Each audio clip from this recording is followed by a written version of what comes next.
Welcome, everyone, to the Intentional Investor Show, the show created to help you intentionally invest in real estate and achieve a life that you love because we know your journey.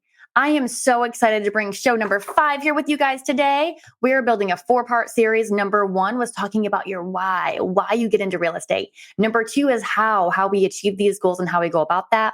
Number 3 today is our what. What are we going to be investing in? Is it going to be buy and hold, fix and flips, wholesale, or is it going to be something creative like subtail, sub-2, wholesales, seller financing, or novation agreements? We'll get into all that later on in the show.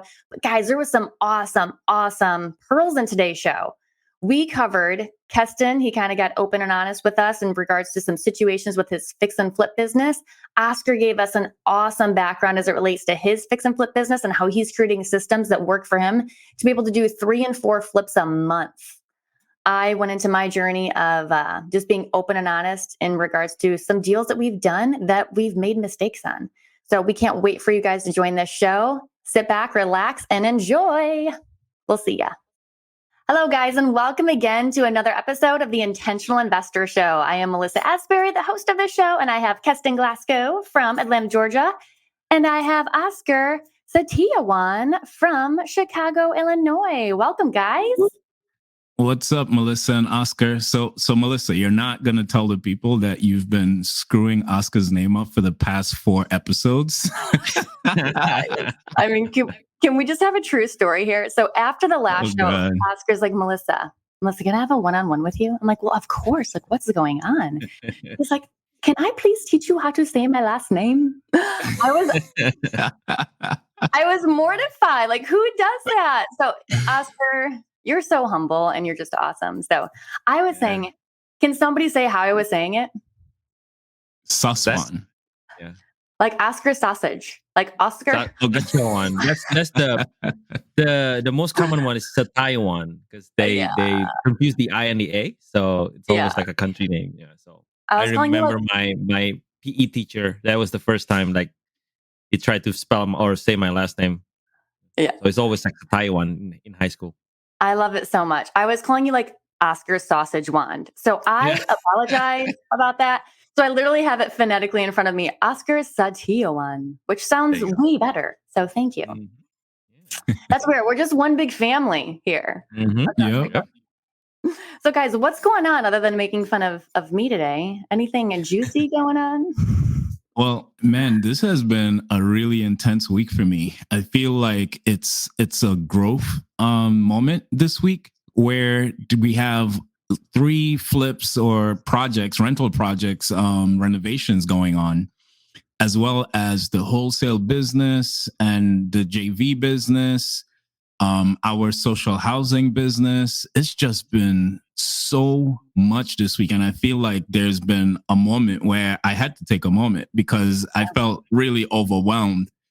And then I remembered, you only grow as much as your comfort level, right? Your wealth is as big as your comfort level. And so it's a really uncomfortable week, but I feel I can look back and see where I've grown and just my responses to all of these things coming up and just kind of throwing things off. And so it's been a stretching week is the best way to say it. Very stretching week for me. That's great though, because when you're stretching, you're growing and you can't grow if you're not stretching. Oh, yeah. Oscar, I feel like has this thing on lockdown because Oscar, you're always talking about the systems and processes of what literally Cass is just now starting to go through.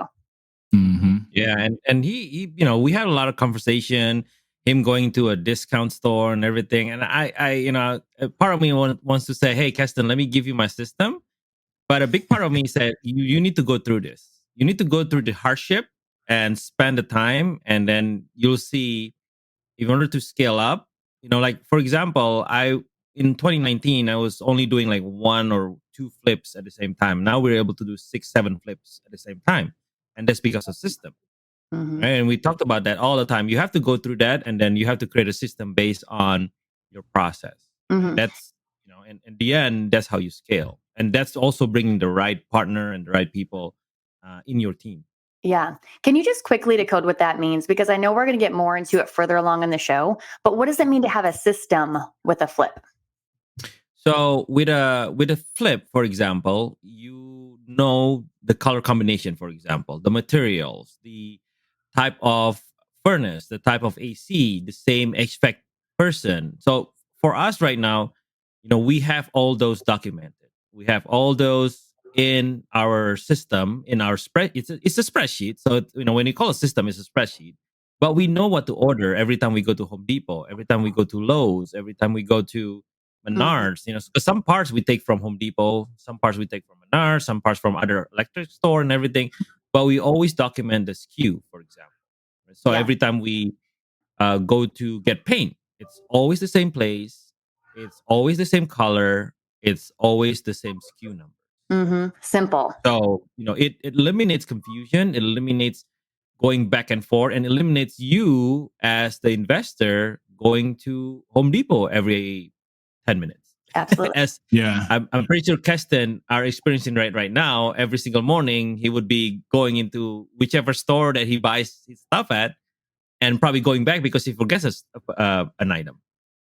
Yeah, and the crazy thing about what you're saying is it's so true, right? Where we've made multiple trips to the stores, and for most things we have our contractor go. He goes and he gets most of those little things that we forget.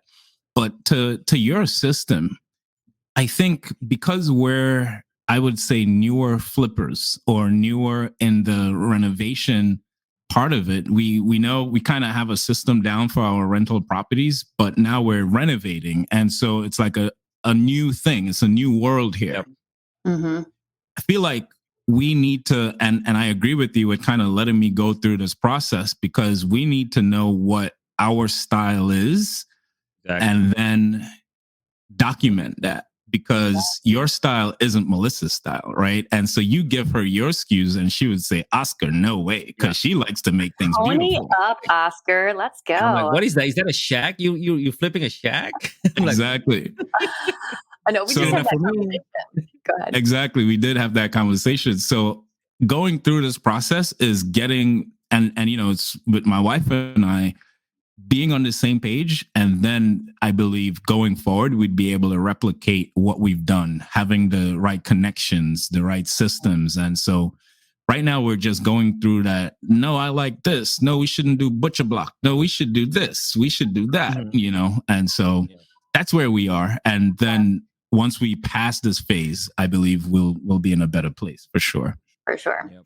And let's talk about this too. Like you can't really be cheap with your labor. You have to treat your labor so well so they want to yeah. come back to you, because there For are other sure. investors going by their trucks and writing down their numbers saying, hey, like, can I get you over here to my project next week?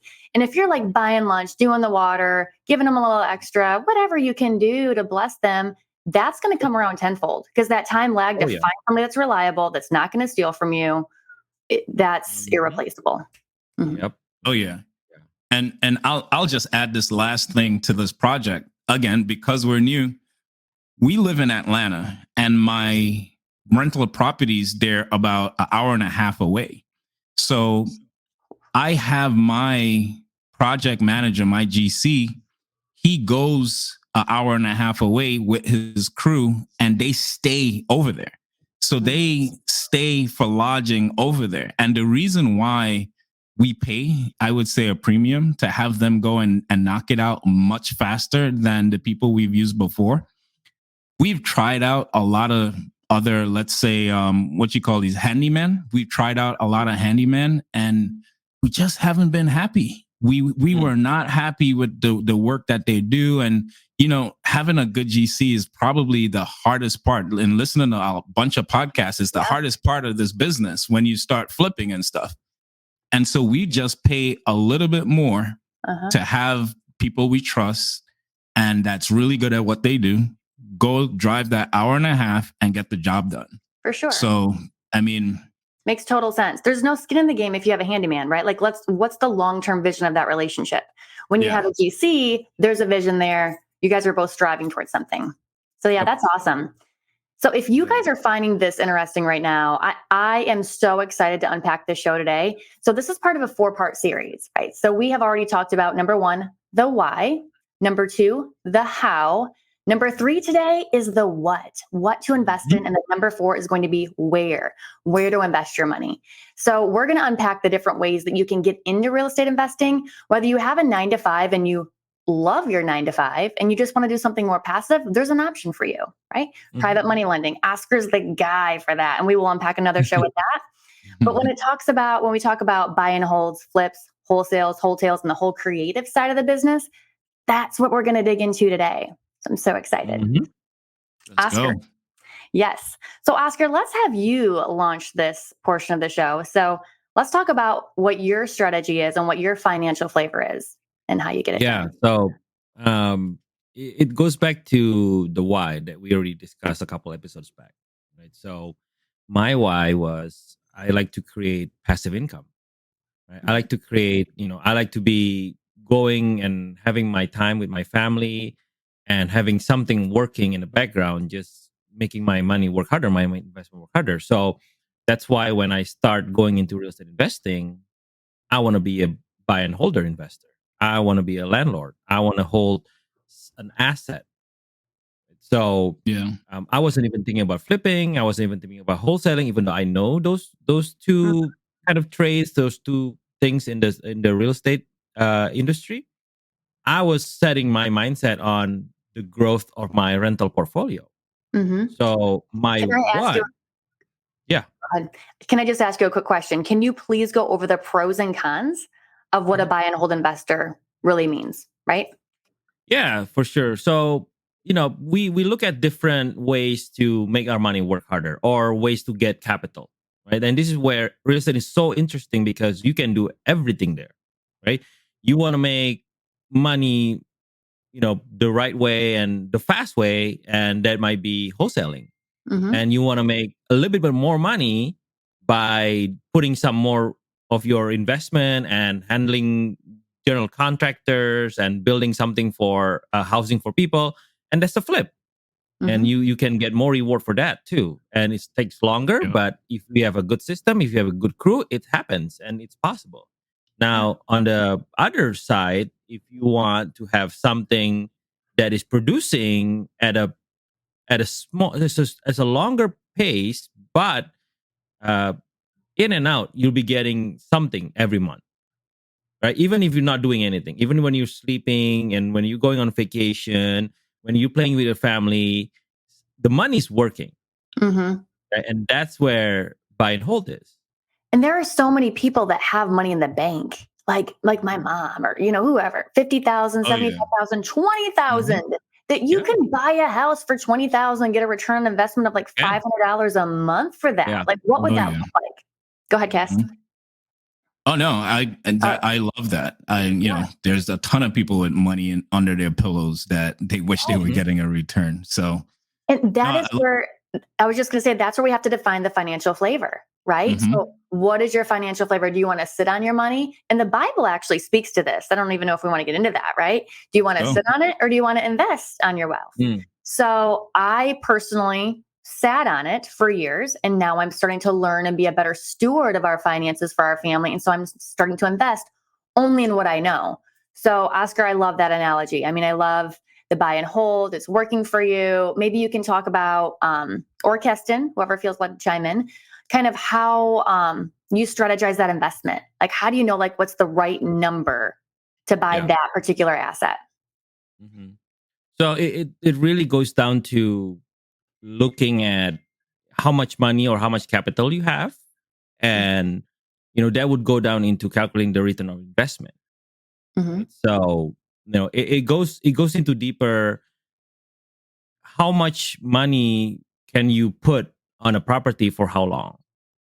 Right. So, and we can talk about cash flow and cash on cash return. Those kind of terms, we can talk about and we can discuss in further. But at the end of the day, you want to make sure that your money is working more than just in a bank. Right. I mean, you can see if you put your money in a checking account, you'll be lucky if it's earning like 0.1% every year.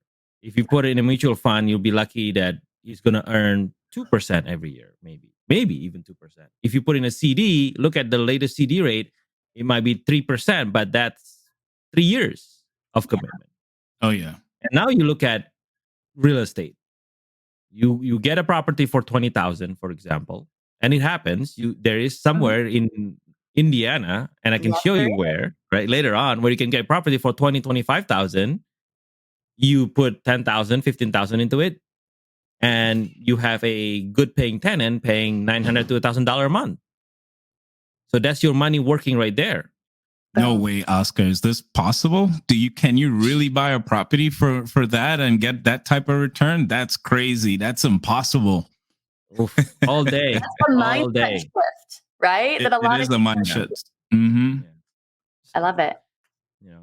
So So we yeah, I can mean those are just the start, right? I mean we can also talk about, you know, what happened after a few years, what happened after 10 years, and suddenly, you know, you talk about appreciation. You know, that we didn't even talk about appreciation. Yeah. Right? Property appreciate. And Yeah. now what you put in 10 years ago suddenly worth 10 times more. Yeah. So now not only you're getting something every month, you're getting that appreciation that your property is worth 10 times of what you paid for. Absolutely. I mean, I feel like this goes into the type of investor and the why, as to why you're investing. Because to people who invest in appreciation, I don't advise it. I think it's like the icing on the cake, right? And this is, I say this from my perspective. There are other people who this totally makes sense for. But being a younger investor, you want to see a return. I want to see a return on my money. And I kind of want to see it today. All right. Like, that's why I invest for cash flow. And so putting something in and kind of hoping the market appreciates, because you could go based on trends, but then you have something like COVID that comes in and just changes everything, or a market crash like what happened in 2008 and all that. And, you know, it's unpredictable. So I look at that as the icing on top with the cherry, you know, so that definitely it happens and you could plan for it, but I say that's like the third or fourth thing you plan for in your, like, when you really get really good at running your numbers and kind of looking at that type of stuff, you know? I love it. That's a really good perspective too. I also think about depreciation, right? Oh, So on God. an asset, you can depreciate that. Are we going to make minds blow? I hope so. Yeah, You can it's depreciate that over 27 years. So what does that look like? So let's just give like a very basic example. So if you have a property worth $100,000, let's say you buy it for $50,000. We'll just use 50% you're buying it, knowing that you have to put $20,000 into it, right? So now you're all in for $70,000. You can refi out of that at 80% loan to value or 75%. Once you do that after 6 months, then you're in for $0. You only have $70,000 in the property, but you can refi out at 75 or 80, pull that equity out of the house, right? If there is equity, and then boom, what happens? You get to depreciate that asset over 27 years. Yep. 27 and a half. I thought so. I'm like, I think I'm wrong on that. And depreciation is a tax benefit. It's a tax term to whoever is listening, that allows you to get some money back, because the IRS looks at it as basically you buy a property and over time the property is going to depreciate over time. So it's almost like you buy a car and they say as soon as you drive off the lot, it's worth a lot less. In the housing market, it's done differently, and there's a calculation for it where the wear and tear over time, they give you a tax benefit saying, hey, because we know that you have this rental property, it's not for a property that you live in, they give you a tax benefit. They give you less, you pay less in taxes. So you want to know how a lot of these people that you may be mad for pay less in taxes? They use depreciation. Like Depreciation made me want to get into real estate. Just understanding that concept and paying less in taxes. Oh my God. It's amazing. Yeah. Yep. But let's not forget, too, you're providing affordable housing for people that can't afford it. So there's a blessing in this, right? Like you're getting the benefit of taking the risk to buy a property, improve it for someone or for a family that cannot afford to take out a mortgage. Because we all know, whenever y'all are listening to this show, it is 2021. They're saying that there's going to be these foreclosures that are going to happen. People aren't going to be able to get mortgages. And what do they say? Close to 40% or 35% of folks in the US can't get a mortgage, something along those lines, which is higher than I ever anticipated. But you're providing that blessing to a family, right? Absolutely. Yep. Which is awesome. Absolutely. And here's a book that I read that blew my mind when it came to understanding taxes and depreciation. Tom Wheelwright, Tax-Free Wealth. Look that book up. It's amazing. That's the book that got me interested in real estate, understanding the tax benefits first. And then I started kind of reverse engineering, like, oh, could only be done in real estate. And that was it. Tax-Free Wealth by Tom Wheelwright. It's a rich dad, poor dad series, but it's an amazing book to understand taxes and depreciation and all of that stuff that we just spoke about. Yeah. So you said it's Tax-Free Wealth by Tom Wheelwright. Got it. There you go. Awesome. So guys, I want you guys to put comments in this below or join in on the chat or in on the Intentional Investor Show page and tell us if you want to learn more about this, because we only have 40 minutes for a show. And so we want to just dip our toe in the water of all these different ways that you can start investing. So that was a great review, Oscar, on the buy and hold pattern. Cass, thanks for so much for your thoughts. Let's go into fix and flip. Can we talk about that next and who that's for? Keston, do you want to take this one since I'm in the middle of going crazy on some fix and flips?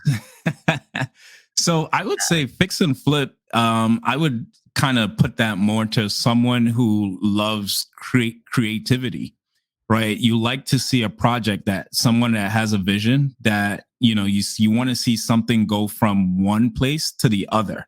They could walk into a really old looking house and see the beauty in it, and so that's where it starts. And then that person, now they want active income. They want to be able to get a quick dollar, right? Where they go in, they renovate the property, they make it beautiful, and they call that forced appreciation. And then they sell it on the open market for a profit. And there's a lot that goes into that process that I just explained really quickly.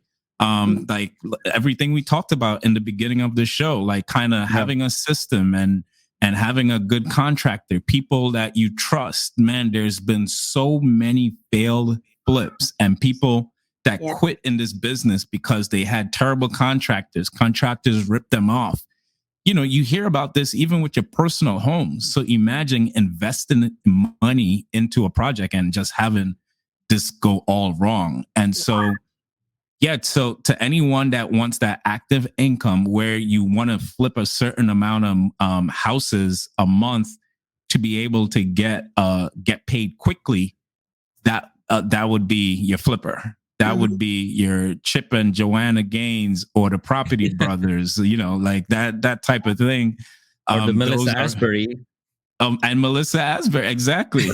That's your flippers. That's your people who enjoys flipping. I mean, Oscar, what do you think? You flip like 5 projects a month. Crazy. Yeah, I mean, it's definitely, to me, it's definitely strategies, right? We see, you mentioned COVID, and COVID changes a lot of things, right? In Illinois here, with all the moratorium of eviction and everything, you're getting more and more issues with the tenant, and some of them we understand that COVID impact them, but we're in the middle of a shift, right, between the 2021 that moratorium's ending, and each state is defining it differently. But for me, looking at the strategies, flipping right now will be the most beneficial to my company, because now there's a shortage of housing, as we all know, right? But specifically in my target market, there's so many need for really good, affordable houses. And with the interest rate being so low, and that's the indicator right there. right? The interest being so low, a lot of first-time homebuyer can now afford it, and thus, you see this frenzy of people buying and everything. It's because the interest rate is so low, and Yeah. if we can fill in that need of having a nicely rehab house at a reasonable price that they can afford with their income, then we just can do this all day long. Mm-hmm. And that's right now, this is a better strategy than getting a buy and hold. And the risk is that you're going to get a tenant, and even though they show that they can pay, with everything that's going on right now, with with COVID still going on, kind of in Illinois, with the different mutation and whatnot, there's still more risk than if you were to just get a really good rehab house and then sell it on the open market. That's great. So the question is, how do you know if you have a house in front of you, how do you know which one is a good flip investment, or how do you know if it's a good buy and hold investment? Can you dig into that? Man, Yeah, I mean, right now you can actually do both. In my market, you know, it starts with the community. It starts with the neighborhood. Right? So you see the neighborhood, you see the range of, hey, do we see a lot of rentals around the area, around the similar blocks, or about 2-3 blocks, or do you see more home ownership? Mm-hmm. So that could be a start too. Now we're digging into the numbers, because at the end of the day, it's a number. It's a numbers game, right? So, and the goal is: do you want capital to grow your business, or to put it into more opportunities, or do you want to start holding assets? So that's really the questions for an investor like me when I see a house. Right? It's not really the rehab. Rehab makes sense, but at the end of the day, it's the number makes sense, and the neighborhood will support it. Do we have the pride in ownership in the neighborhood? Do we have more people that would like to live there as a homeowner versus a renter? So that kind of drive our strategy. Mm-hmm. And most of the time, while it could work for both, when the numbers make sense for more flip, and we can see there's more opportunities in that block, then we'll target that house for a flip. Good call. Kes? I feel like you got into two things. You got into the where, right, and your explanation, in terms of where you would want to buy that property, and you also got into something that I would say every single person should have before getting into investing, and that is a criteria. Having a criteria for owning a rental property and how much you're going to need to cash flow to hold on to that rental property. Because the reason why I think that's so important is because we get really emotional based on the property, how the house looks, the area it's in, and we start making excuses for holding on to that property, right? And so you want to have these criterias that automatically disqualifies these things before getting into it. So you get into a flip or a property, you look at the numbers like Oscar just said, and based on the numbers, it tells you what you can do. Because if you go besides having those criterias, you will get yourself in trouble. You will hold on to duds because you're emotionally attached to it when your numbers told you should have flipped it instead. And now you have it as a buy and hold, and now it sucks. So I think having criterias is absolutely imperative in being able to decide what you're going to do, if you're going to hold it or if you're going to flip it. Yeah. This is why you guys are awesome. I mean, Keston, couldn't we have done a one-on-one before I lost our last property, or I bought our last property? Because we made that mistake, and we'll get into it in the hot with Melissa. I'll be humble about it and open and honest. But right, you get so excited about a property and a zip code and a location, and you're like, I'll buy it sight unseen, let's do this. And you cannot let your emotions get the best of you. So what are some of those lists of criteria? Can you speak to a few of those that are important? Yeah, absolutely. And so for us, our criteria for a buy and hold, just a typical buy and hold rental property, is a minimum cash flow. And this cash flow means after expenses. So this is after putting aside 10% to capex, and another 10% to, let's say, property management. Right now, we self-manage most of our properties, so we pay ourselves. And another, and putting aside money for just repairs. So after all of these expenses are paid, the lawn care, or whatever it is that you need to pay for this particular property, we want to cash flow at least $400. After paying the principal, the interest, taxes, insurance, and all those things that I just mentioned, our number is at least $400. Now, if it's in a great area that appreciates, do we want to kind of sometimes twist that? Yeah, like we start justifying, well, it's not that bad. Now, is it 350? If it's 350, would we jump in if it's in an appreciating area? Maybe. We do bend the rules every here and there based on the area, but we never go to the 300. We try to stay away from it, because in those areas, then something happens and it eats up your cash flow. Yeah. So that's our criteria for a buy and hold property. For a flip, but we're not really flippers. We've kind of gotten into this just off of running bad numbers. We calculated upfront. We got a property seller financed. We got private money, so we got into the deal with no money out of our own pocket, and we got it for half the price of the ARV, so we could make a lot of money on it. Now, it didn't meet our criteria, even paying off private money. But once we refinanced and got that new loan at that new amount, it really cuts into the cash flow. So while we would have a property that we got with no money out of our own pocket, we decided to sell it. So that's why we're renovating it and doing a good job at it. And now our buy and hold is turning into a flip. And we're gonna make a pretty sizable return on that. And so I can't say I have a flip criteria. We'd have to go to Oscar or you, Melissa. What's your flip criteria? Yeah, we should go to Melissa. Yeah. So I was just thinking about something as you were talking. I think this is why it's so important for investors here, or want-to-be investors, to know how to pivot. Because if you didn't know how to pivot well, you wouldn't know how to flip that deal into a profit. You'd be frustrated, you'd be stressed out, you'd be losing sleep at night. Absolutely. And that's exactly what you don't want to happen. And it's going to happen, unfortunately, because it's part of the game and it's part of learning and growing. But it's so important to know these strategies before you actually get into it.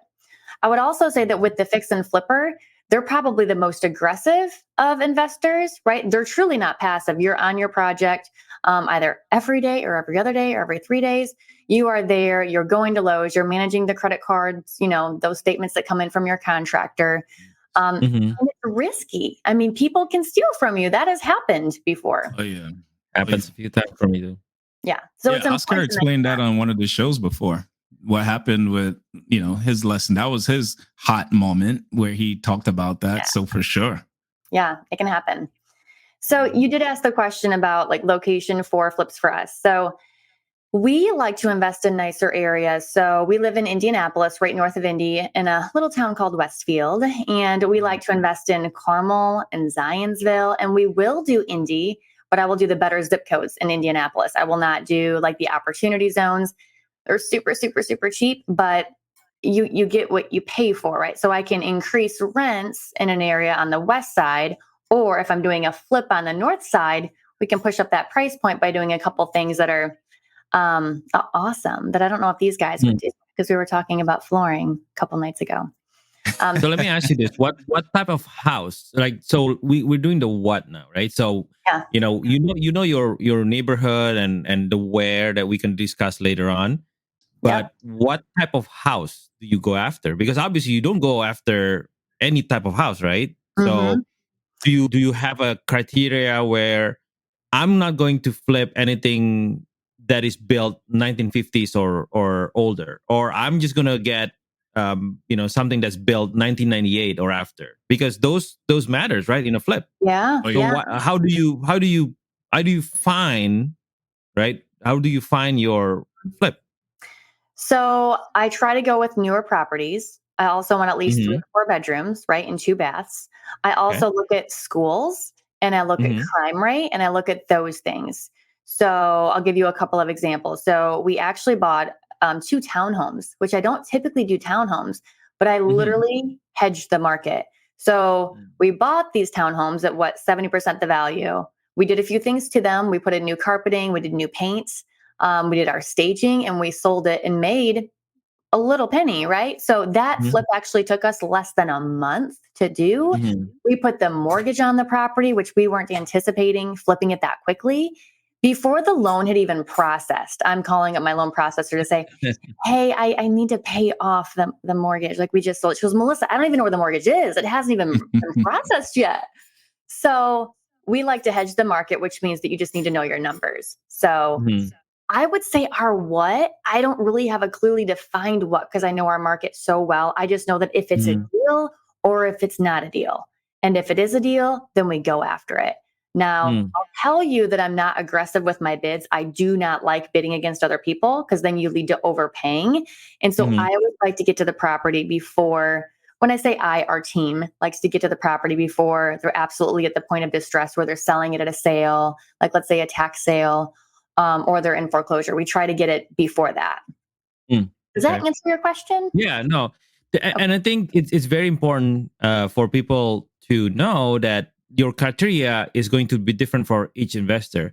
Yeah. I have some horror stories, and I've talked to a lot of sellers with what we call a failed flip, right? When they try to take on this project and they have their 9 to 5 and the projects blew up because it's more than they anticipated, right? So Yeah. when we ask Yeah. about this type of house and everything, like for me, my criteria grew as the years progress, right? I used to Right. start from, I'm not going to touch anything that requires a new kitchen. I used to start from there. Right? I'm not going to touch anything that will require me to do new plumbing. So Mm-hmm. I was looking at townhomes. I was looking for newer construction meaning like 1990s, right, Mhm. where they already have copper, where they already have upgraded or newer plumbing system, right? Right. So I started Mhm. from there. But now as you grow, I'm looking at a property. I'm like, oh, I'm okay with a gut now, but I'm not okay with second story addition. We are Mm. not doing that. So Yeah. that's what I mean by what, right? When you're an investor and you want to do a flip, not only you need to know your number, you need to know your experience level and your Yeah. capacity. Mm-hmm. Because before you know it, you're gonna be, way in debt. And this is we're talking about hard money. We're talking about money that you spend and you're running out of money during projects, which we encounter a lot. And you're not going to be able to finish your project, and then you're going to get discouraged, Mhm. Yep. right? And It's such a learning curve. it is. It's such a learning curve. And I'm so glad you said that because I always try to encourage people to start and build up. Don't try to eat the entire animal, like just out of the gate.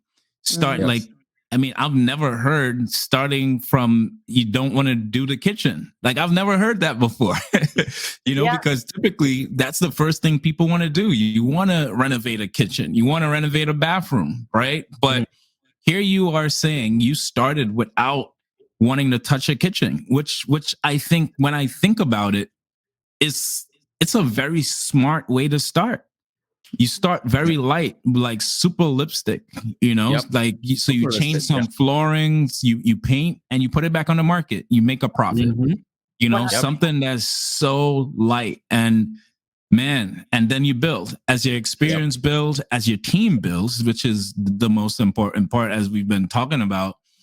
Your team, your system builds, then you take more on Mhm. as you get Mhm. contractors that's confident in what Yep. they're doing, and Mhm. they're a part of your power team, which is extremely important. We could do an entire podcast on power team.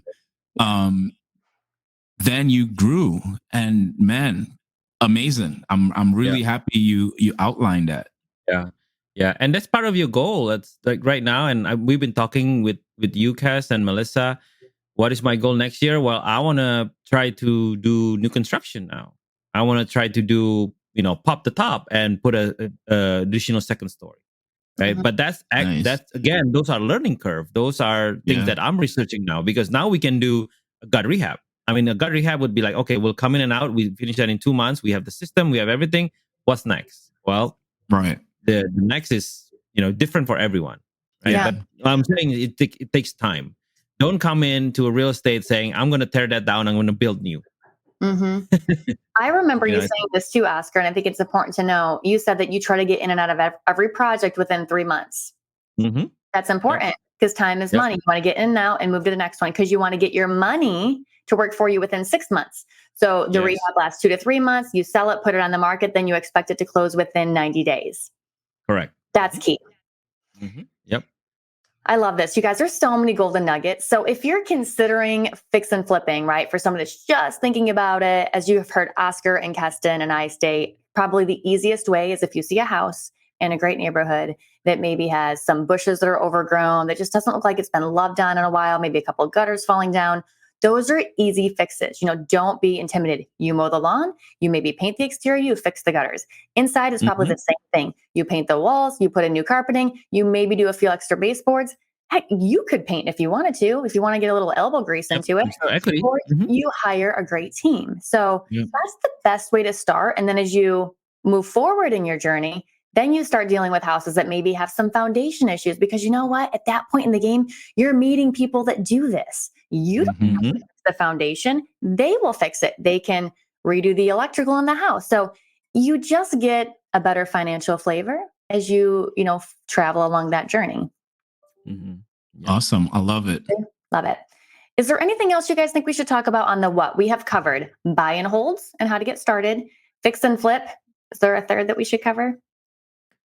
I think we Ah, should talk about wholesale a little bit, I before agree. we end, because that's one way for a lot of people can get started in real estate, with Mm-hmm. almost no money down, or just really by doing a lot of research and taking a lot of actions. Yep. yeah. Wholesaling. What is the art of wholesaling? It is finding a distressed property, solving a problem with a homeowner, and then finding an end buyer before it closes. Correct? Yeah. That's it in a very, very simple, broken down way. Mhm. Wholesaling, it could be fun, it could be stressful, depending on how big and how wide you want to go with a wholesaling company, because there's a lot of people that has wholesaling companies that do millions of dollars a month, Mm-hmm.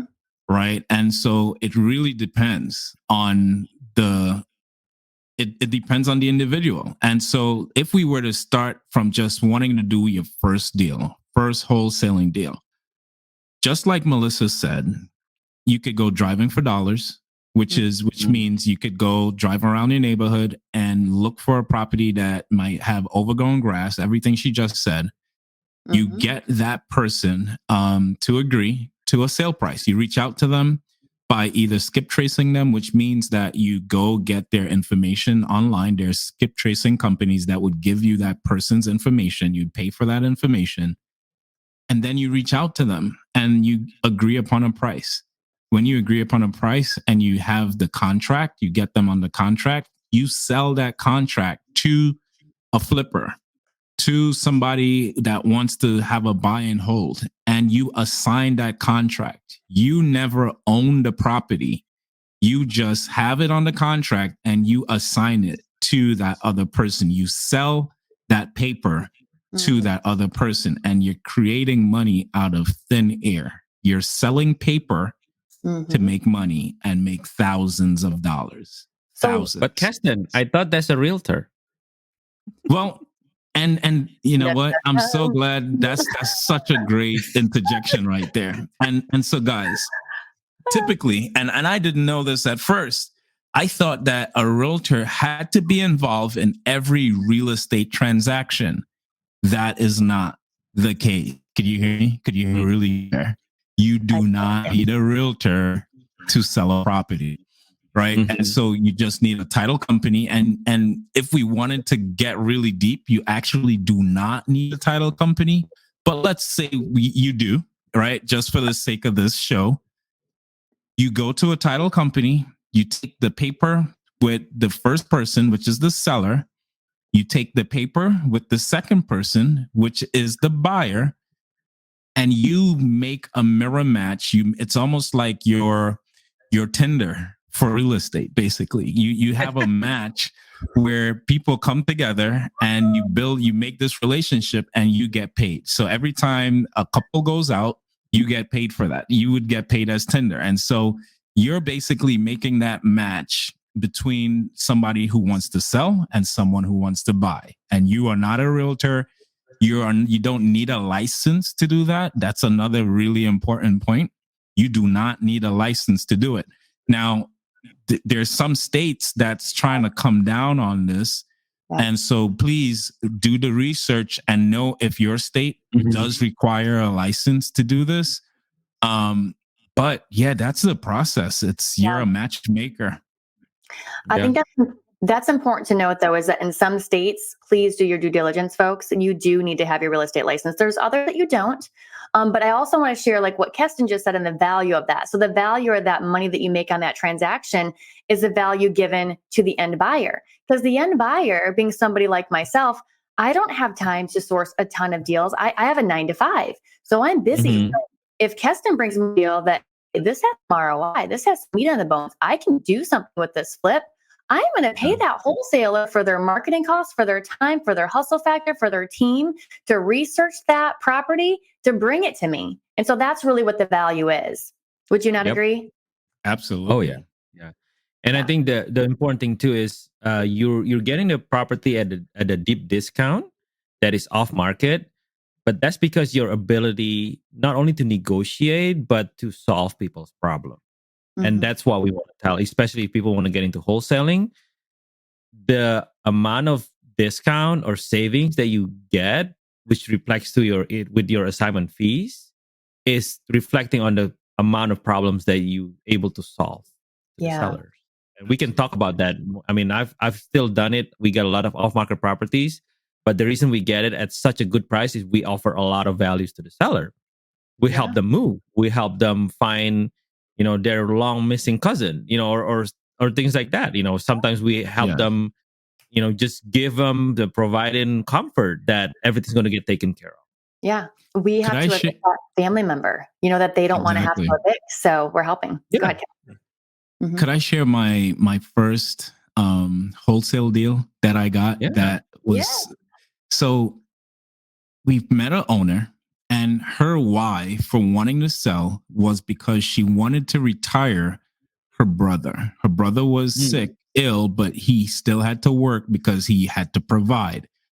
And so she had a plan. Hey, if I sell this house, I'll be able to retire him and pay him every month. I already did the calculations. I know what I need to retire him so that he could now stay home and rest and do things that he actually loves. Because of that story, it was almost like a pro bono deal, but she also did a lot for us because once we got this deal, I felt like I could run through a wall because it was real. I felt like, oh my God, this business works. And do you guys want to know the assignment fee that we got on that first deal? You ready? You on drum roll? $1,500.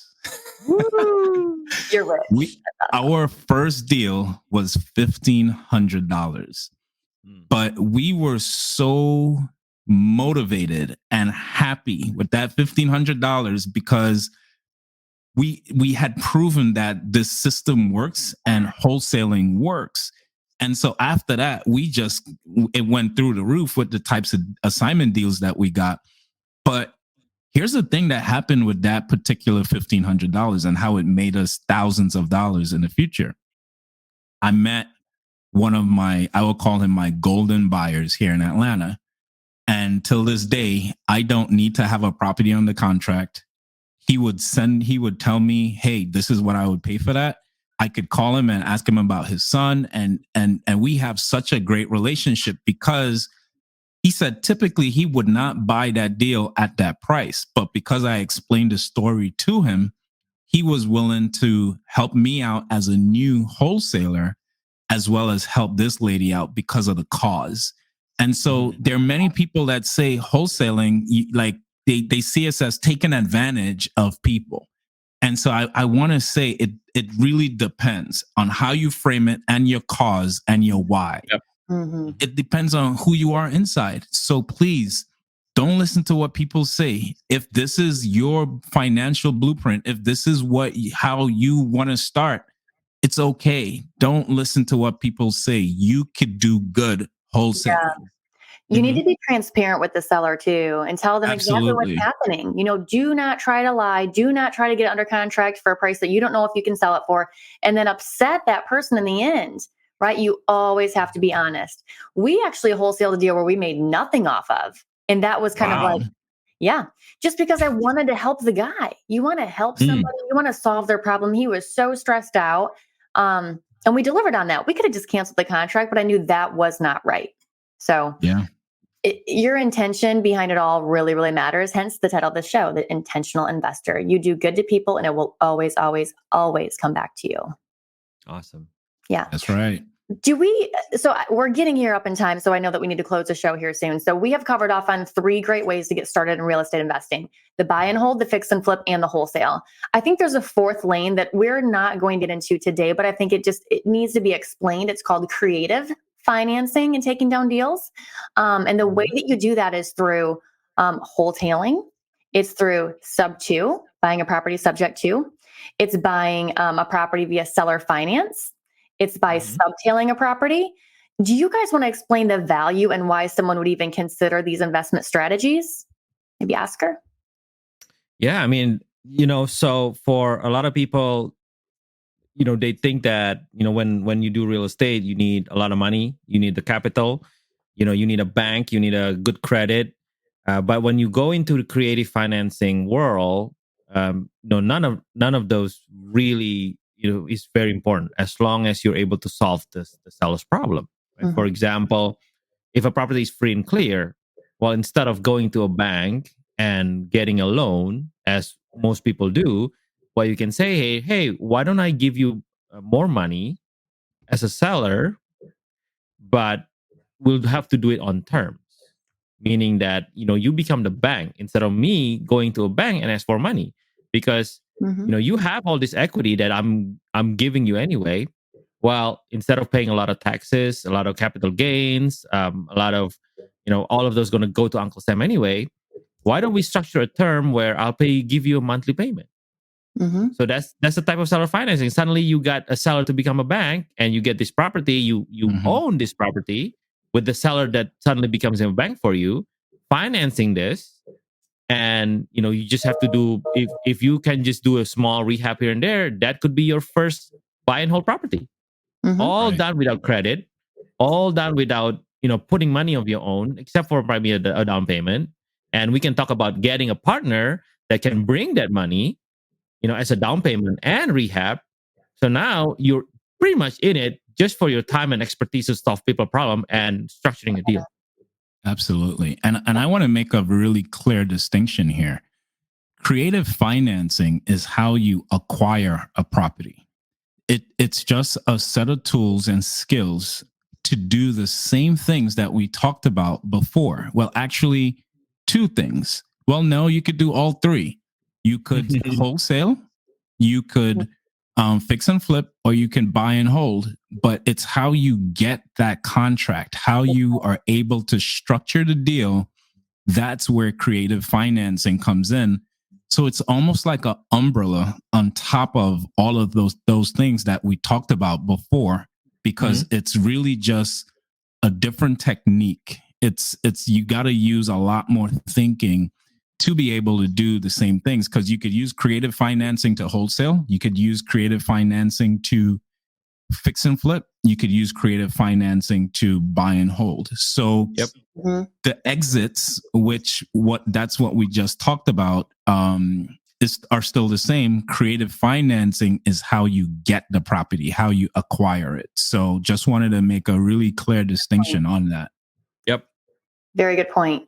I really think that even if we were to dive a little bit further into it, it would not give our audience due diligence, right? Because they're going to learn more, they're going to have more questions. So, guys, if you're watching this show and you have questions about any of those things that we've just mentioned, seller financing, wraps, we didn't even get into that, sub-2, subtail, wholesale, right? Novation agreement. Novations. Yeah. Any of those things, please drop it below because we take your feedback and we'll use that with other shows moving forward. So, guys, is there anything else that we want to share? This has been an awesome, awesome show. A ton of nuggets. Yeah, I mean, I just want to add to this. If you are in a situation where you need help with your deals, please reach out to us at nodealsleftbehind.com. We submit your deals there and we would help you with this. We would help you if you're already taking action and you just need some help, or it's not a good wholesale deal and you need some creative financing to come in to save those deals. We will help you with those deals because we're pretty known for taking bad deals and turning them into deals and everyone gets paid. So please reach out to us at nodealsleftbehind.com. And as Melissa was saying, if it is that you need help where you want to actively chime in and be a part of our group and network, go to the Intentional Investor Facebook page so that we can hang out. We'll be in there we'll be in there. So you could definitely message us and just be a part of a go-giving community. Yeah. More than likely, these two guys will be in the virtual office as well, which there's a link there on that page too, right? The virtual office that we all, that they work, that they do deals, that they help coach and invest in you to make you an intentional investor to better your life, correct? 100%. 100%. Yep. So guys, check it out, nodealsleftbehind.com. Again, that's where you can go to submit deals, or The Intentional Investor on Facebook. So guys, this has been an awesome show. Should we? Oh, yeah. Quick question. Should we even get to our hot moment? I don't even know. Is it necessary today? Well, yes, let's do it. You've been escaping the hot seat for I think like 2 shows. So I did. Let's have you. Let's go into a hot moment, and let me just call it out for what it is. So my first hot moment, I thought, was it really hot? Was it really humble? Was it really honest? Was it really transparent? Right? This one definitely is. So we just bought a property, and it's the first deal that we've ever done that was sight unseen in a great zip code next to $1 million neighborhood. We got it for a good price. So I was looking at these comps that the wholesaler was sending me, and I'm like, okay, 240 to 280, like 280, I don't buy that at all. 240 is legit. Like houses around this property are closing for 240. So I took it for what it's worth. Lesson to be known, okay, to everyone right now. When you appraise a property, it could look much different than what the assessed comps are coming in at, okay? And reason being is because a lot of these comps are inflated. The banks aren't looking to them, or they're not looking at the highest comps necessarily. They're looking at the lower comps because everyone thinks that maybe, not a crash, but things might readjust and they need to make sure that they're more conservative on their lending. So hence the valuable moment that I learned. So we bought the property sight unseen. I think it was like 190 we bought it for. I thought that the comps would come in closer to 240, maybe even 250. And so when the appraiser came out to the property and I got back that pretty little 15-page report, 20-page report, he said it was only worth 205. I thought 205. Well, he, decreased the value of the property for all the things that needed to be done, which it wasn't in horrible condition, but it wasn't in flip-worthy condition. So please, please, please do your due diligence. Know exactly what you're buying, even though, comps might be coming back at a strong number. Does your house and does your property look like that comp? And if it does not, then you need to take a step back, think twice, and make sure that this is absolutely what we want to do. So at the end of the day, now we have a very large investment as equity in that property because we can only pull out like 150. So you buy it for 190, you can only pull out 150. So now you have a chunk of money sitting in there. That's just not a wise use of your funds. So again, I got excited. I used my emotions, just as Keston had pointed out earlier in the show. I said, this is a great zip code next to $1 million neighborhood, phenomenal schools, but it's not a buy and hold. And I have a heart being an intentional investor. So it is used as a rental property right now. I'm not kicking out these tenants. I'm not going to make them homeless. That's just not me. And that's one reason why the wholesaler said, Melissa, we're going to give the deal to you because these other investors want to kick the people out and they want to do a fix and flip. Well, now I know why. So we're keeping them in there. We're working to an agreement of what they're going to pay in rents to be able to cover the mortgage and give us a little bit of cash flow. But again, if you do good to others, they will do the same for you. And so that's why we're working together to make it work. That's a great story. And I appreciate you telling that in all honesty, because people hate to tell a story of losing money. People hate to tell stories of failures, right? And I have a lot of stories on my own, but that was a great story. I think that is a good learning lessons and for people who's whatever their journey is, because our journey is always full of making new mistakes. Yeah. If it's not that, we're gonna make new mistakes, but hopefully not as costly as our previous mistakes, and that's where we learn, right? And accountability. Hopefully the next time you have a deal, you can come to us and we'll give you some opinions, and our opinions will be not attached with emotion, because it'll be based on what is the property address, what does it look like, what does the rehab needed. So having that accountability, I feel, whenever I talk to you, Melissa and Keston, it brings clarity. And this is what the community is all about, right? We're coming together and able to give that sometimes hard comments or advice to you that is not emotionally attached. You need a good team of people. You really do. And I did not run that deal by either one of you. I just pulled the trigger. And I was going to say, when you never told me about that deal. I didn't know. We just took it down. So, and I think I kind of banked on appreciation, which is something that Keston just said should be icing on the cake. It should never be one of your reasons. So you guys learn these lessons from us. This is the whole value of the show. We're being very open with some of the great things we've done, but then also some of the mistakes too. Awesome. Well, Melissa, you ready to take us out? I am. Thank you guys so much for joining us today. This is the Intentional Investor Show. And again, I'm Melissa Asbury. We have Keston Glasgow. And then we have Oscar Satillan. Did I do that one? Perfect. Yeah, that's the best yet. Have an awesome day. Drop us a line in the Intentional Investor on Facebook. Peace. Bye.